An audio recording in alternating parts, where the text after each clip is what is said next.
Okay. And you guys believe that we're almost done with this? We are, in fact. McGeough Chapter 5, Visual Culture, is the last real chapter in this book. There is one final chapter that's conclusion. It's only a couple pages long. But Chapter 5 is, really where we talk about more of that visual communication sociology or social science that we were talking about in the last chapter with visual rhetoric. Visual culture is something that every different culture has. Every culture has some form of visual media. If it is a culture that has vision, things are being communicated in art, in writing, in science, in all sorts of different things. And it's central to how individuals in groups understand themselves and understand the world. One example here is from this is a totem pole from some sort of native culture. We obviously don't think of motion pictures and the printing press and television and those sorts of things, the internet that we've been talking about in terms of visual communication for historical peoples. But even historical peoples had their own visual technologies, of which one was a totem pole. So the type of images and the visual media might change over time. Obviously, totem poles is not a very common way for us to communicate as people now. But all cultures derive certain meanings from various symbols and those ways that they communicate visually. So this study is called semiotics. This is the study of how signs take on and communicate different meanings depending on the context, right? Each type of sign communicates meanings based on a number of factors. They're based on the qualities of the sign, of the existential facts within the sign, or the conventions of the culture. Okay, and semiotics are classified into three different types of signs. There's iconic, indexical, and semiotic. The first one, iconic, is different from what we were talking about iconic images as far as political imagery in the last one. Iconic, as it refers to semiotics, it's a visual representation that resembles an object, and that object is called a referent. It's very simple to understand. A picture, you draw a picture of a person, a stick figure. That is an iconic image. It has certain qualities that you recognize as that object. Indexical is a sign that draws upon some type of physical or existential relationship to the referent. So an indexical sign is not trying to recreate or resemble the object that it's trying to communicate. It draws upon something that does not need to be taught, that has a connection with that object. And we'll talk about a couple examples in a minute. Last is symbolic. Symbolic has no connection inherent to the referent it is referring to. It 100% gains its meaning through learned social conventions. Iconic, if you've ever seen the object, you would see an iconic image, you would recognize it as that image. Indexical, you could see an image, and if you have any sort of lived experience, you could recognize, okay, this has a relationship to the referent. I can understand what's referring to. Symbolic, if no one has ever taught you what that means, there's no way you would ever be able to connect a symbolic sign to its referent. And again, we'll talk about some examples. So number one. So here's a photograph of a dog, okay? A photo is not iconic, indexical, or symbolic, okay? It's a literal photographic recreation of a dog.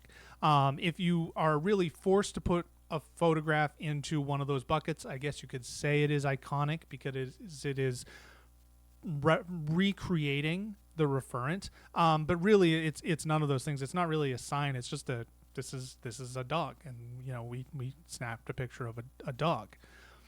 But consider what some signs could be that express dog, right? So iconic resembles a dog, indexical is related to a dog, and symbolic is unrelated.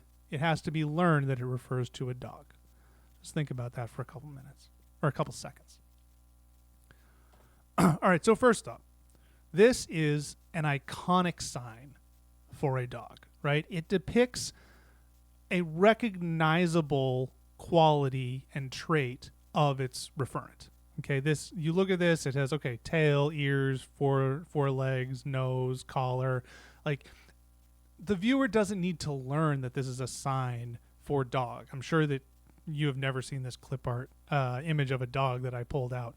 If you've ever seen a dog, you can look at this and be like, oh yeah, dog.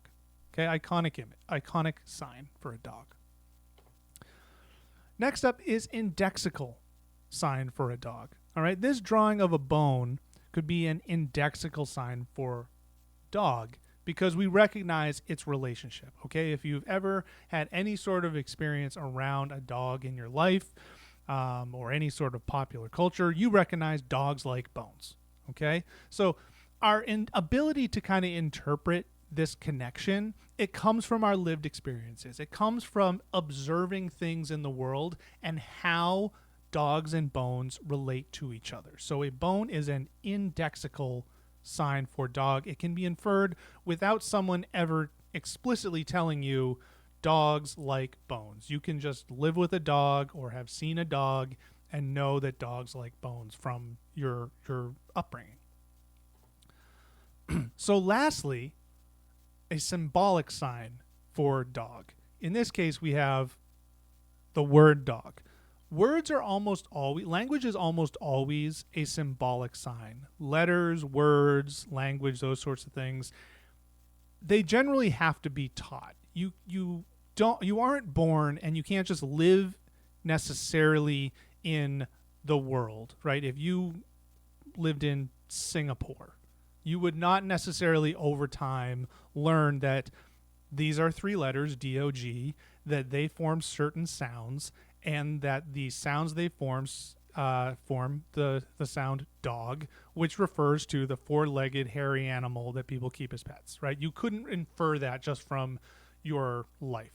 Symbolic signs have no necessary relationship to what they represent. They gain their meaning through learned social conventions. They have to be taught, or they are highly culture dependent. As I'll talk about it, there's other examples of symbolic signs that are not only letters and words. But as an example of this, you might see like, well, okay, but if I just grew up, and I had like letters around me, like maybe over time I could learn that D-O-G means dog, right? Like no one would have to teach that to me, conceivably. But would there be any way for you figuring out that this little figure right here, which is Japanese kanji for dog, means dog?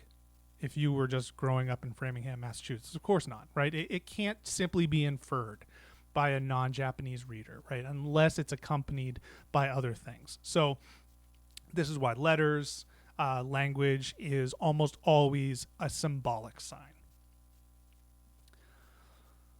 So look at these images at right, okay? Each of them could be a type of sign for baseball, all right? So first up here, we have iconic sign for baseball. It is recognizable as a baseball. If you've ever seen a baseball, you know this is what the image is. You might not even know what baseball is, but you can tell what this is. You're like, oh yeah, that's that kind of ball. I don't know. I've seen that before.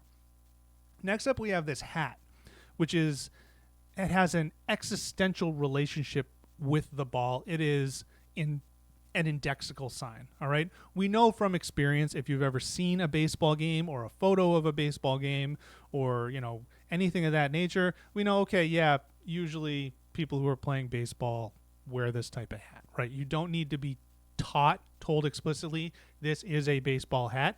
If you have ever been around this thing, you may infer, regardless of where you're from, if you've ever been around baseball, you can infer that this baseball hat has some relationship to baseball. Lastly, symbolic. This final image is a pair of red socks. Okay, and you might have known this and seen this and immediately recognized that this pair of red socks has to do with baseball because you're probably from the Boston area, correct? But without learning that there is a team called the Red Sox, a viewer would have no way of knowing that this image relates to baseball. An image of two socks does not inherently have a relationship to baseball. Like, sure, baseball players wear socks, but a lot of people wear socks, right? Just having a photo of socks, especially red socks, doesn't intrinsically have a connection to baseball. This is something that you had to learn from your culture, from your community, from your upbringing, whatever it was, that red socks have a connection to baseball because they're the name of a team. So there's a number of ways that you could think about that, but that's just one way to think about the study of semiotics: iconic, indexical, and symbolic signs.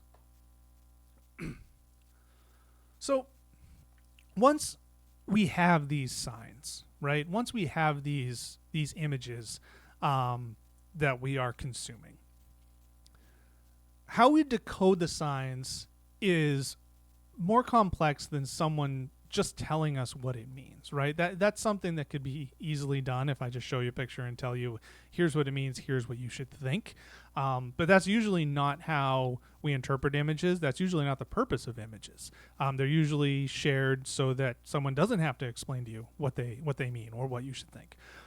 Number one, how a viewer interprets an image is influenced by that viewer's culture. No image just explicitly comes across with the message that the creator intended, because it's influenced by the viewer's lived experiences, which are likely or maybe very different from the creators.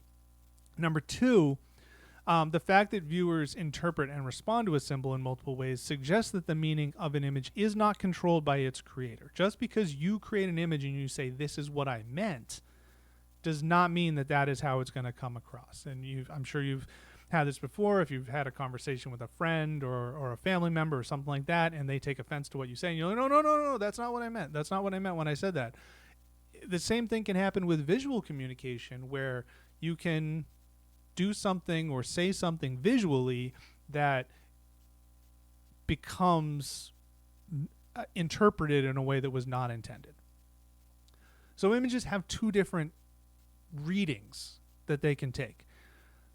The first is denotative. A denotative meaning is a widely agreed upon meaning that an image holds within a particular community. It is the meaning that the community has kind of said, okay, yes, this is what this image is supposed to mean, regardless of whether its intention was, it might have originally been intended this way, or it has come to mean something differently over time. Good example of this is the Nazi swastika. Okay. Yes, in the Eastern world, the swastika has different interpretations as far as peace, and those sorts of things. In the Western world, and really in much of the established Eastern world as well now, the widely agreed upon meaning for the swastika is Nazi belief. So, it is one of those things that, occasionally it might pop up that, someone might share a swastika or something of that and be like, oh no, I mean the other meaning. It's widely agreed upon as earthlings nowadays that Nazi swastika has a particular meaning. Beyond the denotative meaning, you have the connotative meaning, and that's the variety of meaning, its attitudes, emotions, the kind of like the soft qualities that viewers can associate with the image. And again, to go back to the swastika, when most people see that, they don't have the emotion, or they're not instilled with the feeling of, peace. They're instilled with the background of it historically, with Adolf Hitler and the Holocaust and anti-Semitism and all these sorts of things. So the denotative and the connotative meaning kind of combine to create both a widely agreed upon meaning and just the many ways in which an image can create feelings inside of the viewer. Audience members are not passive receivers. You actively interpret the message when you see a sign or any sort of image or a symbol. And You can do that in one of three ways, and it usually happens just like that. It usually is not something that you are thinking about considering over time. Once you stop and consider it, your position on one of these three things might change, but generally you see an image and your brain immediately makes one of three readings. Number one is a dominant reading. That is accepting the creator's preferred reading. Number two is a negotiated reading. That accepts the preferred reading. You understand why a sign or an image was created, but you recognize there's some possible exceptions to it. And third is an oppositional reading, okay? You actively reject the preferred reading. So look at this, flag here on the right-hand side of your screen. This is, it's called a, I'll move myself out of the way of the writing. It's been called a thin blue line flag. It's been called a Blue Lives Matter flag. And think about the dominant, negotiated, and oppositional readings that could be taken from it. So just kind of, consider it for a moment. All right. So a dominant reading would be that, we need to, protect and honor the contributions to society and sacrifices made by law enforcement, right? That would be the dominant reading. That's the meaning for it, and that is accepting what the preferred reading is. A negotiated reading would be, okay, you recognize the purpose of this sign, but you also see that there's possible exceptions to it, right? This type of flag became very popular in the wake of the Black Lives Matter movement. So the Blue Lives Matter flag could also be interpreted as sort of a response, potentially negatively, to the Black Lives Matter signs.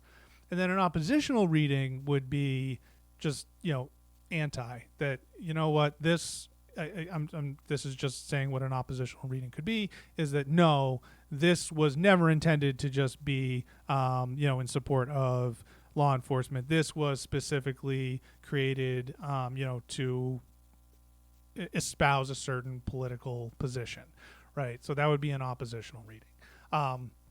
So that's just an example. There's obviously, there's different versions of flags and symbols and all those sorts of things, but this is one way to think about that dominant, negotiated, and oppositional reading, okay? Another one, sorry, let me get my face a little bit further out of the screen this time. So a lot of times, if you want to make sure that your image gets the reading that you intend, okay, you can frame that image with words. Because you can never be absolutely sure that a visual image will be interpreted as you intend, right? And you can never be sure that a written word, the text, can be totally interpreted the way you intend. If you've ever sent a text message, right? You have to do certain things, include certain emojis, certain punctuations to make sure that, if you're joking around, right, that the other person doesn't read what's supposed to be a sarcastic text, and maybe the tone doesn't come across and they take offense to it. So when you're creating visual imagery, a lot of times you'll try to put imagery and text together to make sure that your image is interpreted in the way that you intend. So look at this image at right. If it was not for this text up here that said "just like mommy," you look at this and you might not even immediately recognize the crayon wrappers on the cigarettes, so you might not even see that message.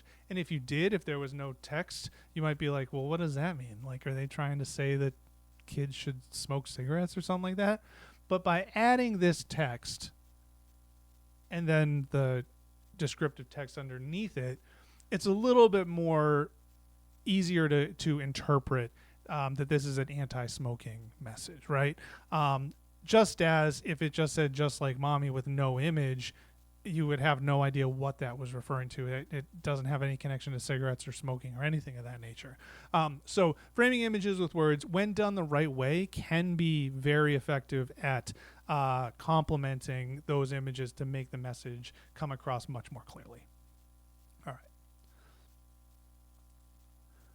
Sometimes framing images with words can reveal a lot about people's beliefs, values, biases, all that things of that nature. So here are two photos. I'm sorry, one kind of got cut off of people in the aftermath of Hurricane Katrina trying to get supplies for themselves. One showed, two people wading through chest-high water. The other showed another person wading through chest-high water. Both pictures showed people kind of dragging materials. The first one, though, with two white-appearing subjects, said these two residents found bread and soda from a local grocery store. This one, which was of a young black man, said a young man walks through water after looting a grocery store. So in those instances, we don't actually know like what those two people did. I'm going to guess that none of these people purchased. Like I'm sure they didn't leave money on the counter for the things that they were purchasing. But the language around those two captions was different based on the race of the people that were in it. So the creators of the photos have said they didn't intend any offense, and it wasn't outwardly malicious, but it did reveal the way that the photographers viewed these subjects that they were taking pictures of in the aftermath of this natural disaster.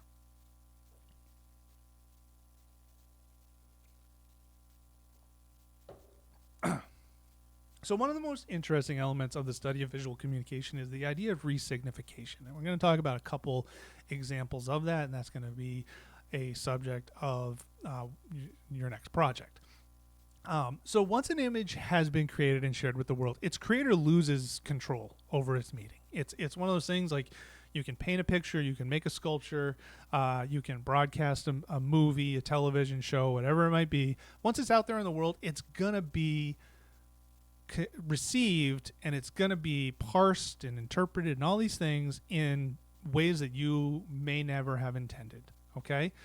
The process by which cultural connotations or uses of a symbol are altered is known as resignification. And a really great example or story to describe the process of resignification is the Charging Bull Fearless Girl relationship. So this is a pair of statues that stand on Wall Street or near Wall Street in New York City, and they're very popular photo pieces. A lot of tourists like to take pictures with them. The bull, for the way that it shows strength and charging forward. The girl for the way that it shows the power of the young woman. Especially as it relates to this big threatening bull running towards them, right? So it shows kind of the fearlessness of this young girl, especially in the face of this big threat. And that's why they're very popular photo opportunities. So the story behind them. So Charging Bull was sculpted by an Italian immigrant artist in 1987 during a time of economic recession. And he created this symbol, the statue, as a symbol of optimism because he wanted to create it as a tribute to the contributions of immigrants like himself to America's prosperity. His quote one of his quotes when it was being placed was, "My point was to show people that if you want to do something in a moment things are very bad, you can do it." Okay, so it was meant to be an inspiring, motivational sort of piece to like keep charging forward, just like a bull does, even when times are hard and challenging.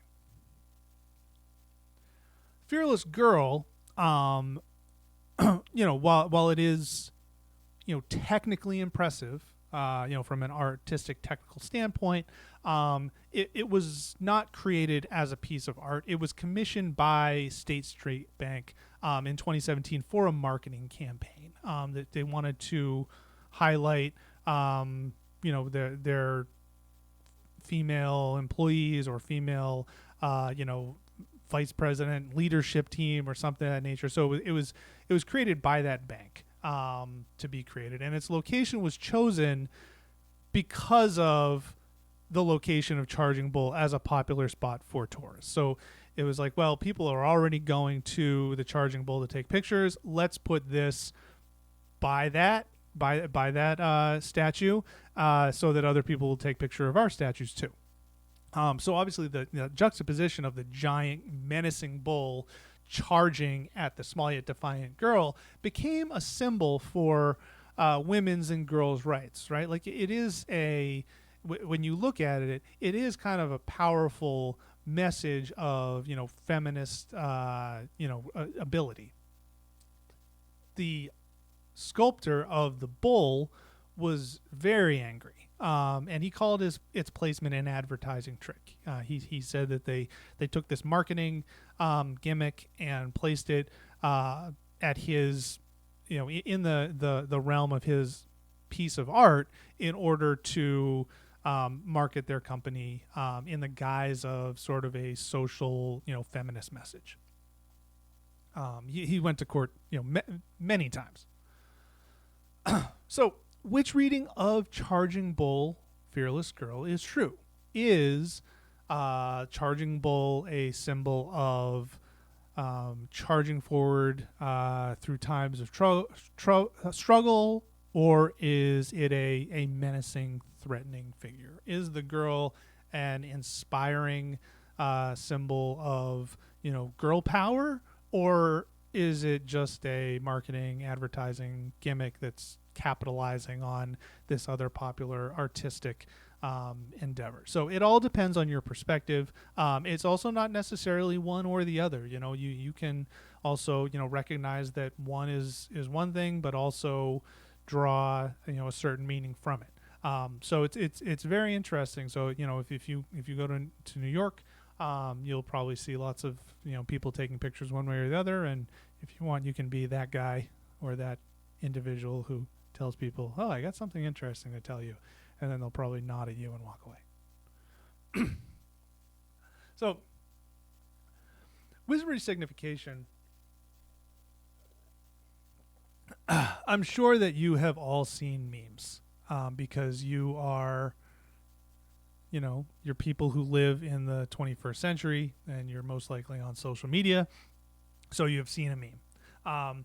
It comes from the Greek word mimesis, which are images that are usually captionable, or they usually have, so they can go along with some sort of text that makes the subjects seem funny or relatable in some way. So memes are constantly being modified. So they are like almost inherently resignified. Resignification is an inherent quality of how memes are being used. The people who create them and circulate them, they tap into existing social media knowledge and visual tropes as a way to disseminate a message, poke fun at a message, to reposition a message, all sorts of things.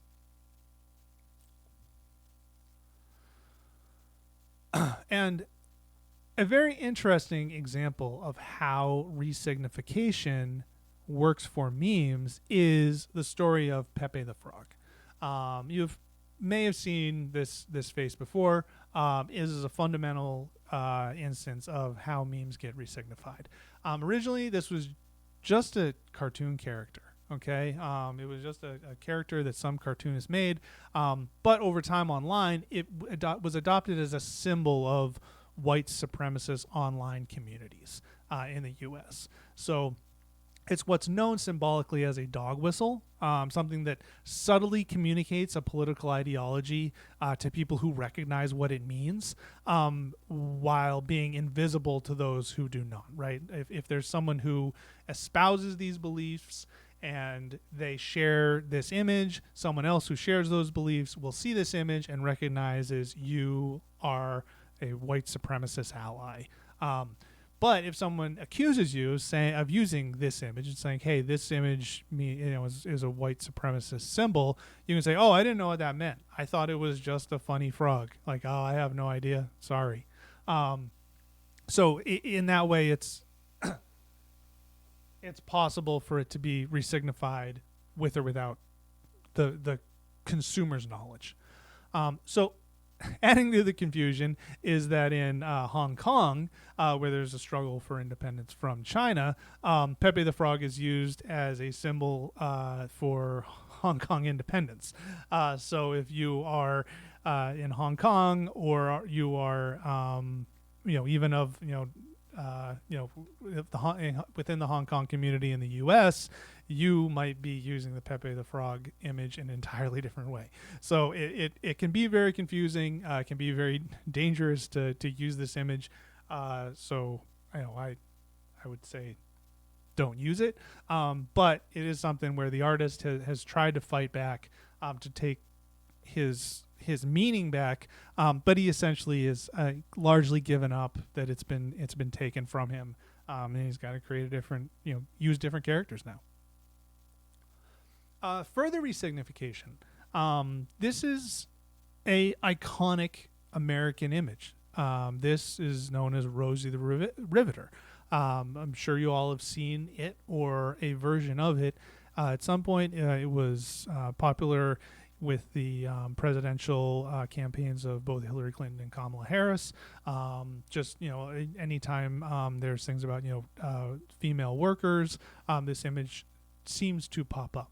But did you know that this is not the original version of Rosie the Riveter? And this image itself reveals that or demonstrates how no image exists in a vacuum. So the original version of Rosie the Riveter is on the left here. This was a painting made by Norman Rockwell for the cover of the Saturday Evening Post, and it depicts a female line worker eating her lunch.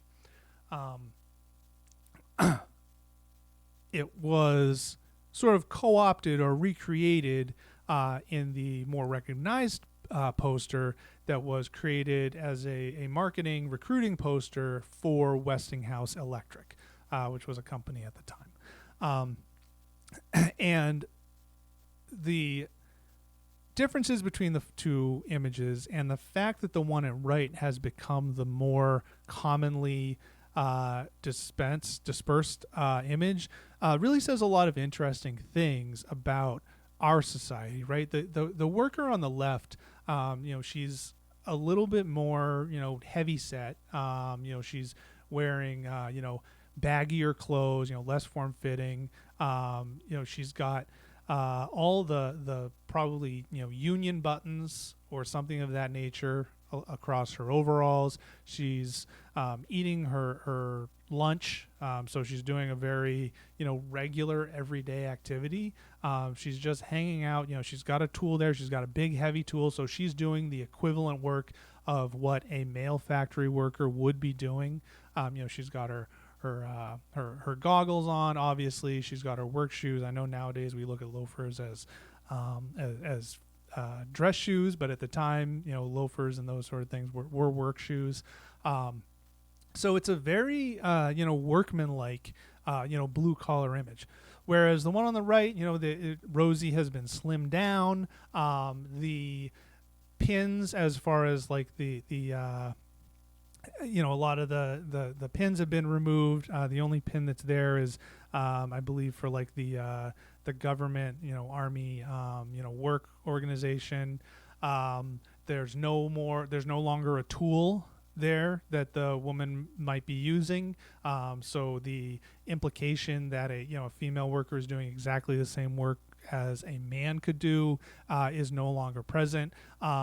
This woman is squeaky clean, whereas the original, you can see there's, even though it's painting, you can kind of see she's supposed to be sweaty and a little bit dirty. She's no longer eating. She's not taking part in kind of like a a normal everyday, like every woman sort of activity. She now is this, defiant, cleanly defined eyebrows, eyelash makeup, lipstick, all those sorts of things. So even the symbols that we, now take to say certain things politically, it can be interesting to kind of examine how they came to be over time and how they replaced images that came before them or even around the same time as being the iconic image of that moment. And that's kind of the process of resignification. As I've said many times in this class, visual images are always sending us messages, whether they're the message that the original creator intended, whether there are a image or a threatening or a negative message that they were originally intended, whether they're trying to influence us, whatever it might be, and kind of considering like what we see. Knowing what we know, we see more, and we can consider whether we choose to accept the versions or the messages of those images that the creators are trying to get across to us. So, hopefully you've taken away from this study, from this course, and from these materials the idea of being a smarter consumer of visual media and having a greater control over what sort of messages you choose to let in to your psyche.